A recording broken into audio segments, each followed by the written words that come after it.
नमस्कार, मैं हूं राज और आप देख रहे हैं प्योर पॉलिटिक्स। खालिस्तानी आतंकी पन्नू को अमेरिका ने अपनी जमीन पर इस कदर शह दे रखी है कि वो खतरनाक आतंकवादी अब सारी सीमाएं लांघता जा रहा है। आप सबको मालूम है कि प्रधानमंत्री नरेंद्र मोदी अभी अमेरिका के दौरे पर थे, अब तो वापस आ गए हैं। लेकिन जब वो अमेरिका में दौरे पे थे तो न्यूयॉर्क में उनका एक बहुत ही सफल कम्युनिटी इवेंट हुआ था।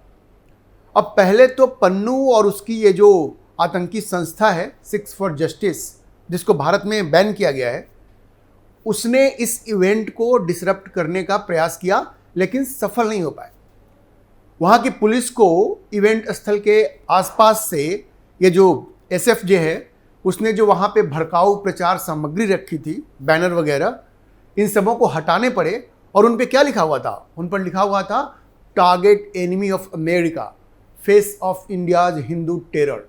और तस्वीर में स्नाइपर पर, उसमें जो तस्वीर थी उसमें स्नाइपर राइफल की स्कोप पीएम मोदी पर क्रॉस हेयर के साथ लॉक थी। अब सोचिए किस तरह की आतंकी सोच के साथ ये लोग उस इवेंट को डिस्टर्ब करना चाहते थे। खैर, वो इवेंट शानदार रहा, पन्नू अपने इरादे में सफल नहीं हो सका।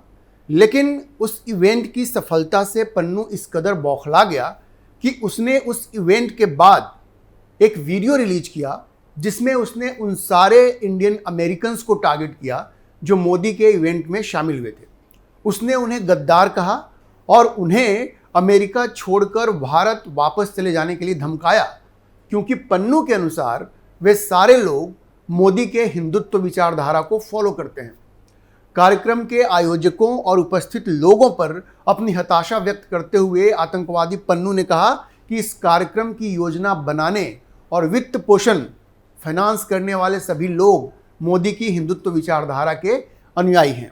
अब सोशल मीडिया पर एक पोस्ट में सिख फॉर जस्टिस, अब आप समझिए कि ये जो सोशल मीडिया हैंडल है उनका, ये भारत में प्रतिबंधित है, इसलिए भारत में ये वीडियो आपको नहीं दिखेगा। लेकिन उन्होंने इस पर जो वीडियो साझा किया और जो मीडिया में जिसके बारे में चर्चा हुई है, इसमें एसएफजे ने लिखा कि अपने इंडो अमेरिकन हिंदुत्व अनुयायियों के वाइटेड सेपुल्चर यानी हिपोक्रिट कचरे को वापस भारत ले जाओ नरेंद्र मोदी। ये इस तरह की भाषा का इस्तेमाल किया गया है। वो जो वीडियो शेयर किया गया है सोशल मीडिया में पन्नू की तरफ से और एसएफजे की तरफ से, और इस तरह की भाषा का उसमें इस्तेमाल किया गया है। अब मैं आपको विस्तार से बताता हूं कि पन्नू ने उस वीडियो मैसेज में क्या कहा। पन्नू ने कहा, Modi, right now you are safe from legal actions only because you have immunity as PM. But remember, it is not going to last a lifetime. Since 1984, pro-Khalistan Sikhs have held their enemies accountable for their crimes against Sikh sovereigns. Indo-American Hindus, the followers of Modi's violent Hindutva ideology, who have hosted, funded and participated in Modi events, are promoting India's transnational repression in America. Indo-American Hindutva followers, you are not loyal to American Constitution, so you all should go back to your beloved motherland, India. SFJ will balkanize India through Khalistan referendum. ये उस video में पन्नू का message है। अगर हिंदी में कहें तो पन्नू ये कह रहा है कि मोदी, अभी आप कानूनी कार्रवाइयों से सिर्फ इसलिए सुरक्षित हैं क्योंकि प्रधानमंत्री के तौर पर आपको छूट मिली हुई है। लेकिन याद रखिए, यह जीवन भर नहीं चलने वाला है। 1984 से ही खालिस्तान समर्थक सिखों ने अपने दुश्मनों को सिख संप्रभुतावादियों के खिलाफ उनके अपराधों के लिए जवाबदेह ठहराया है।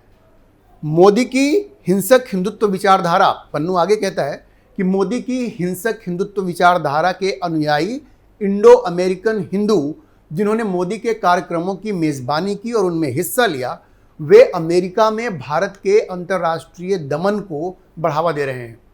इंडो अमेरिकन हिंदुत्व अनुयायियों, आप अमेरिकी संविधान के प्रति वफादार नहीं हैं, इसलिए आप सभी को अपनी प्यारी मातृभूमि भारत वापस चले जाना चाहिए। एसएफजे खालिस्तान जनमत संग्रह के जरिए भारत को विभाजित कर देगा।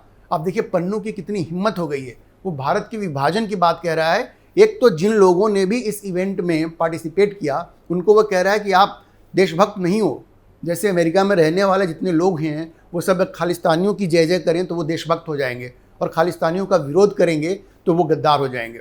और ये पन्नू कैसे सर्टिफिकेट बांट रहा है भाई? ये पन्नू ये सर्टिफिकेट दे रहा है कि आप लॉयल नहीं हो अमेरिका के लिए, इसलिए आप सब लोग भारत छोड़ के चले जाओ।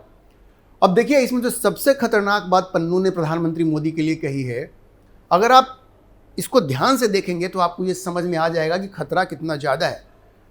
पन्नू ने क्या कहा? पन्नू ने कहा कि मोदी, अभी आप कानूनी कार्रवाइयों से सिर्फ इसलिए सुरक्षित हैं क्योंकि प्रधानमंत्री के तौर पर आपको छूट मिली हुई है, लेकिन याद रखिए यह जीवन भर नहीं चलने वाला है। अब आप सोचिए कि इसका मतलब क्या है। देखिए, आप सबको मालूम होगा, पन्नू ने अभी एक सिविल सूट फाइल किया है न्यूयॉर्क के डिस्ट्रिक्ट कोर्ट में। ये जो उसकी हत्या का प्रयास हुआ, तथाकथित तौर पर उसकी हत्या का जो प्रयास हुआ, उसके संबंध में ये सिविल सूट फाइल किया गया है।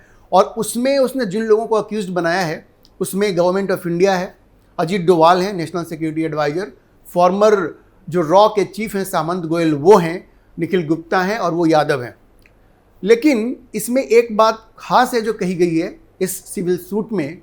ये कहा गया है कि इस पूरे हत्या की प्रयास की जो योजना बनाई गई उसकी जानकारी नरेंद्र मोदी को थी, और नरेंद्र मोदी का नाम एज एन अक्यूज्ड उसमें इसलिए नहीं है क्योंकि वो एक राष्ट्राध्यक्ष हैं। इसका क्या मतलब निकलता है? अगर मानिए कि 2029 में किसी वजह से कोई अनहोनी हो और नरेंद्र मोदी चुनाव हार जाएं, तो क्या नरेंद्र मोदी को भी एक अक्यूज्ड बनाया जाएगा? और क्या इसमें अमेरिकी सरकार की सहमति है? ये पन्नू की ये जो योजना है और जिस तरह की धमकी उसने दी है कि आपको हमेशा ये इम्यूनिटी नहीं रहेगी, तो इससे तो साफ साफ यही लग रहा है कि जब नरेंद्र मोदी प्रधानमंत्री नहीं रहेंगे तो फिर उनको भी इस मामले में एक अक्यूज्ड बनाया जा सकता है। और चूंकि पन्नू के बारे में ये कहा जाता है कि वो CIA का एक एजेंट है, तो क्या ये माना जाए कि इसमें अमेरिकी सरकार की भी सहमति है? क्योंकि सवाल ये उठता है कि इस तरह की धमकी देने के बाद भी पन्नू के खिलाफ एक्शन क्यों नहीं लिया जा रहा है? क्या पन्नू अमेरिकी एजेंट है? अगर आपको याद हो तो हिंदुस्तान टाइम्स ने एक रिपोर्ट पब्लिश किया था जिसमें भारत के सुरक्षा एजेंसियों के हवाले से ये कहा गया था कि भारत की जो इंटेलिजेंस एजेंसीज हैं वो पन्नू के ऊपर हमला इसलिए नहीं कर रही हैं, पन्नू के ऊपर कार्रवाई सिर्फ इसलिए नहीं कर रही हैं क्योंकि उनको ये मालूम है कि वो एक CIA एजेंट है, वो अमेरिका के लिए एक एसेट की तरह काम करता है। ये भारत की सुरक्षा एजेंसियों को, भारत की इंटेलिजेंस एजेंसीज को ये मालूम है। तो ये बात तो एक सोर्सेज के हवाले से हिंदुस्तान टाइम्स ने ये खबर पब्लिश की थी, लेकिन जिस तरह की हरकत ये पन्नू कर रहा है और अमेरिका की सरकार जिस तरह से चुप्पी साधे हुए है, इतना सब कुछ होने के बाद भी इंडियन अमेरिकन्स को जो वहाँ के सिटीजन्स हैं उनको सीधे सीधे धमकाया जा रहा है, प्रधानमंत्री मोदी को धमकाया जा रहा है, और फिर भी अमेरिका की सरकार, ये बाइडेन की सरकार कोई कार्रवाई नहीं कर रही है। तो इसका तो साफ मतलब ये निकलता है कि पन्नू निश्चित रूप से अमेरिका के लिए एक एसेट है। और हिंदुस्तान टाइम्स की इस रिपोर्ट में इंटेलिजेंस एजेंसीज के हवाले से जो कहा गया था कि वो CIA का एजेंट है, वो बात सच साबित होती है कि बिल्कुल सही लगता है कि ये बात सही होगी। अब इस घटना के बाद न्यूज़ 18 ने उनकी जो वेबसाइट है उसने एक स्टोरी पब्लिश की है जिसमें कि भारत की खुफिया एजेंसियों से इसके बारे में बातचीत की गई है और उनका रिएक्शन लिया गया। तो ये जो इंटेलिजेंस एजेंसीज के जो सोर्सेज हैं न्यूज़ 18 के, उन्होंने क्या कहा मैं आपको बताता हूँ। उन्होंने कहा कि पन्नू एक बदमाश तत्व है जिसकी कोई पहचान नहीं है, वह विदेशी एजेंसियों के निर्देश पर ऐसा कर रहा है जिन्होंने उसे फंड दिया है। उसके मुकदमे की योजना जानबूझकर उस समय बनाई गई थी जब प्रधानमंत्री जा रहे थे, और इन एजेंसियों को कभी भी बड़ी सफलता की उम्मीद नहीं थी। यह कार्यक्रम भारत में किसी भी अन्य कार्यक्रम जितना ही सफल रहा।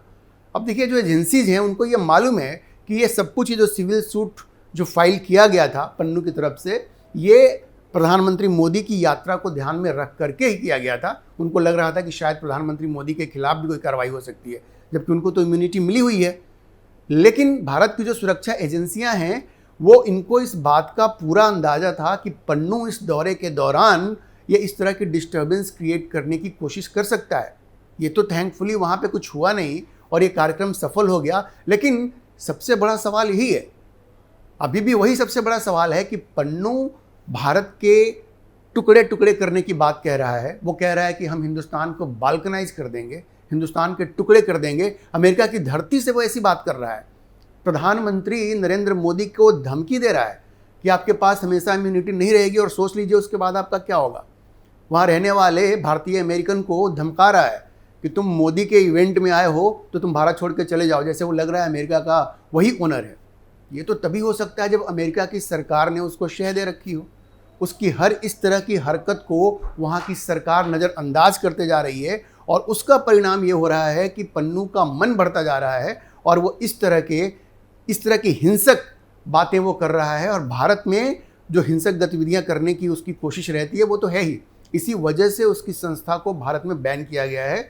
लेकिन पन्नू अमेरिका में बैठ करके जो साजिश रच रहा है उसे अमेरिका की जो सरकार है उसको रोकना होगा। अगर वो ये कहता है कि वो भारत का मित्र देश है, क्योंकि मित्रता तो ऐसे नहीं चल सकती।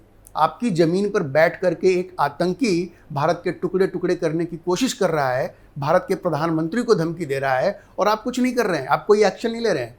इसको आप फ्रीडम ऑफ स्पीच कह रहे हैं। ये फ्रीडम ऑफ स्पीच है? किसी देश को तोड़ने की बात कहना, किसी देश के प्रधानमंत्री को धमकी देना और उसी देश के नागरिकों को देश छोड़ने के लिए धमकी देना, ये कोई फ्रीडम ऑफ स्पीच है? ये तो बिल्कुल नहीं है। और स्पष्ट है कि पन्नू इस वक्त अमेरिका के लिए एक एसेट है और अमेरिका अपने इस एसेट को पूरी तरह से इस्तेमाल कर रहा है, क्योंकि वो ये चाहता है कि भारत के ऊपर वो अपना जो दबाव है वो बना करके रखे और पन्नू जैसे एसेट्स को यूज करके भारत का हाथ ऐंठता रहे। लेकिन नरेंद्र मोदी की सरकार को इस मामले को उच्च स्तर पर अमेरिकन अधिकारियों के साथ, वहाँ के जो रिप्रेजेंटेटिव्स हैं उनके साथ उनको उठाना पड़ेगा, क्योंकि अगर भारत सख्ती से इसका जवाब नहीं देगा तो पन्नू जैसे लोगों का मन और भी बढ़ता जाएगा और अमेरिका को भी ऐसा लगेगा कि हम कुछ भी करते रहें, भारत तो कुछ बोलेगा नहीं। ठीक है, भारत और अमेरिका के रिश्ते मल्टी लेयर्ड हैं, बहुत सारे संबंध के बहुत सारे आयाम हैं। डिफेंस कोऑपरेशन चल रहा है, यूनाइटेड नेशंस में जो सिक्योरिटी काउंसिल में स्थायी सदस्यता की बात है वहाँ भी अमेरिका कह रहा है कि वो भारत का साथ देगा। लेकिन एक खालिस्तान का मुद्दा ऐसा है, खालिस्तानी आतंकवादियों का एक मुद्दा ऐसा है जिस पर कि अमेरिका भारत का साथ देने को तैयार नहीं है, क्योंकि उसका यह मानना है कि पन्नू जैसे लोग उसके लिए एक एसेट हैं जो उसके काम आएंगे भारत पर दबाव बनाने के लिए। तो इस मामले को छोड़ा नहीं जा सकता। सारे रिश्ते अपनी जगह पे हैं, संबंध सुधर रहे हैं, वो भी ठीक है, लेकिन इस मुद्दे का भी कोई समाधान नरेंद्र मोदी सरकार को निकालना पड़ेगा और उच्च स्तर पर अमेरिकी अधिकारियों से बातचीत करनी पड़ेगी। अभी के लिए इतना ही। अगर आपको वीडियो पसंद आया हो तो आप इसे लाइक करें, शेयर करें और चैनल को सब्सक्राइब करना ना भूलें।